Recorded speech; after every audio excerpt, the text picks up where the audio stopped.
दोस्तों यह बात है 1997-98 की, जब इंडियन नेशनल कांग्रेस के इंद्र कुमार गुजराल भारत के प्राइम मिनिस्टर थे। हालांकि उस समय उन्हें एक कमजोर प्रधानमंत्री के तौर पर लोगों के खूब ताने सुनने पड़ते थे और फिर इन्हीं तानों से ही बचने के लिए उन्होंने फैसला किया कि वह पूरी दुनिया को यह दिखाएंगे कि उनकी पार्टी सुरक्षा को कितनी ज्यादा महत्व देती है। और फिर इसीलिए उन्होंने मिसाइल मैन के नाम से मशहूर एपीजे अब्दुल कलाम को भारत रत्न से सम्मानित करने का फैसला लिया। दरअसल 1952 में सीवी रमन को छोड़कर और किसी भी वैज्ञानिक को इस पुरस्कार के लायक नहीं समझा गया था। हालांकि जब इस बात की खबर एपीजे अब्दुल कलाम जी के पास पहुंची तब वह काफी खुश थे, लेकिन काफी नर्वस भी। और नर्वस इसलिए क्योंकि उनके पास समारोह में पहन के जाने के लिए ना तो अच्छे सूट थे और ना ही अच्छे जूते। और फिर यह बात उन्होंने अपने कलीग और महान रॉकेट वैज्ञानिक सतीश धवन से बताया। हालांकि सतीश धवन यहाँ पर हंस पड़े और उन्होंने अब्दुल कलाम से कहा कि तुम पहले से ही सफलता के सूट पहने हुए हो, इसीलिए तुम्हें दिखावे की कोई जरूरत नहीं, तुम जिस भी हालत में हो वैसे ही समारोह में पहुंचो। हालांकि एपीजे अब्दुल कलाम जी ने जुगाड़ करके अपने लिए सूट तो बनवा ली, लेकिन फिर भी वह उस समारोह में कंफर्टेबल नहीं थे और वह अपनी नीली टाई को बार बार हाथ लगा रहे थे। और दोस्तों शायद आपको यह बात पता ना हो कि एपीजे अब्दुल कलाम हमेशा ही चमड़ों के जूतों की जगहों पर स्पोर्ट्स शूज पहनना पसंद करते थे। और दोस्तों कुछ इसी तरह से एक बार की बात है जब किसी बैठक में इंदिरा गांधी ने अब्दुल कलाम का परिचय अटल बिहारी वाजपेयी जी से कराया, लेकिन परिचय के समय उन्होंने कलाम से हाथ मिलाने की बजाय गले लगा लिया। हालांकि यह देखते हुए इंदिरा गांधी शरारती ढंग से मुस्कुराईं और वाजपेयी की चुटकी लेते हुए कहा कि अटल जी, लेकिन कलाम तो मुसलमान हैं। और फिर अटल बिहारी जी ने भी इस बात का जवाब यह कहकर दिया कि अब्दुल कलाम ना हिंदू और ना मुसलमान है, वह तो एक भारतीय और वैज्ञानिक महान है। हालांकि इस इवेंट के 18 दिनों के बाद जब वाजपेयी दूसरी बार प्रधानमंत्री बने तो उन्होंने कलाम को अपने मंत्रिमंडल में शामिल होने का न्योता दिया। दरअसल अगर कलाम इस इनविटेशन को स्वीकार कर लेते तो फिर बीजेपी को न सिर्फ एक काबिल मंत्री मिलता बल्कि पूरे भारत के मुसलमानों को यह संदेश जाता कि बीजेपी की सरकार में जातिवाद नहीं चलता है। और फिर इस प्रस्ताव पर पूरे एक दिन विचार करने के बाद से अगले दिन कलाम जी ने अटल बिहारी वाजपेयी से मिलकर बहुत ही विनम्रता पूर्वक इस पद को अस्वीकार कर दिया। दरअसल उन्होंने कहा कि न्यूक्लियर टेस्टिंग अपने अंतिम चरण में पहुंच रहा है और वह अपनी वर्तमान जिम्मेदारियों को निभाकर देश की बेहतर सेवा कर सकते हैं। और फिर इसी वाकया के 2 महीने के बाद भारत ने न्यूक्लियर बम टेस्ट किया था और इस उपलब्धि में अब्दुल कलाम जी का बहुत ही बड़ा योगदान रहा। और दोस्तों फिर इसी तरह से आगे चलकर 2002 में जब एपीजे अब्दुल कलाम भारत के राष्ट्रपति बने तब उनके सामने यह समस्या आई कि बरसों से नीली कमीज और स्पोर्ट्स शूज पहनकर हर जगह जाने वाले कलाम अब क्या पहनेंगे, क्योंकि उन्हें भारत देश को पूरी दुनिया के सामने रिप्रेजेंट करना था।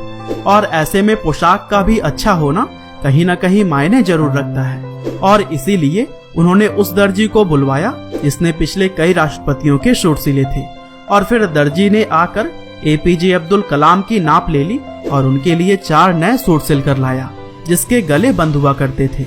और आजकल इस तरह के सूट को प्रिंस सूट के तौर पर जाना जाता है। हालांकि कलाम ने जब यह सूट पहना तब वह इससे बिल्कुल भी खुश नहीं थे, क्योंकि वह कहते थे कि इस सूट में ऐसा लगता है कि मुझे सांस लेने में प्रॉब्लम हो रही है। और फिर इसी वजह से दर्जी ने उनके सूट के गर्दन के पास से थोड़ा कट लगाया। और दोस्तों बंद गले के सूट की तरह ही टाई से भी उनका दम घुटता था और इसी वजह से अक्सर उन्हें अपने टाई से अपने चश्मे को साफ करते हुए देखा जा सकता है, क्योंकि उनका मानना था कि टाई पूरी तरह से उद्देश्यहीन वस्त्र है और ऐसे में इसका अगर कुछ अच्छा इस्तेमाल किया जाए तो फिर बुराई क्या है। और दोस्तों ऐसे ही एक बार की बात है जब अपने परिवार को राष्ट्रपति भवन में ठहराने के लिए कलाम ने 3.5 लाख रुपए का चेक अपने खुद के अकाउंट से काटा था। वैसे तो आजकल के कई सारे नेता लोगों को भ्रष्ट माना जाता है, क्योंकि वह जनता के लिए कम काम बल्कि अपने पॉकेट भरने के लिए ज्यादा करते हैं और अगर उन्हें कहीं से भी थोड़ा भी मौका मिल जाए तो वह लोगों को लूटने में लग जाते हैं। हालांकि डॉक्टर कलाम जैसे राष्ट्रपति शायद ही हमें दोबारा मिले, क्योंकि एक बार की बात है एपीजे अब्दुल कलाम जी ने अपने परिवार के करीब 52 लोगों को दिल्ली आमंत्रित किया और वे सभी लोग कुल 8 दिन राष्ट्रपति भवन में रुके। लेकिन जब लास्ट में सभी लोग वापस घर चले गए तब कलाम जी ने कुल खर्चों का एक लिस्ट तैयार करवाया और फिर किराए सहित खाने पीने और घूमने हर चीज का पैसा उन्होंने अपने पर्सनल अकाउंट से पे किया। यहाँ तक कि उनके भाई का पोता गुलाम मोइनुद्दीन उस समय कलाम के राष्ट्रपति होने के बावजूद भी मुनीरिका में एक किराए के कमरे में रहता था। और दोस्तों, दिसंबर 2005 में उनके बड़े भाई जब अपनी बेटी नजीमा और पोता गुलाम के साथ हज यात्रा के लिए मक्का गए तब सऊदी अरब में भारत के राजदूत को इसके बारे में पता चल गया और फिर उन्होंने राष्ट्रपति को फोन करके परिवार को हर तरह की मदद देने की पेशकश की। हालांकि कलाम का सिर्फ यही जवाब था कि मेरा आपसे अनुरोध है कि मेरे 90 साल के भाई को बिना किसी सरकारी व्यवस्था के एक आम तीर्थयात्री की तरह हज करने दें। और दोस्तों, सिंप्लिसिटी का इससे बड़ा उदाहरण क्या हो सकता है।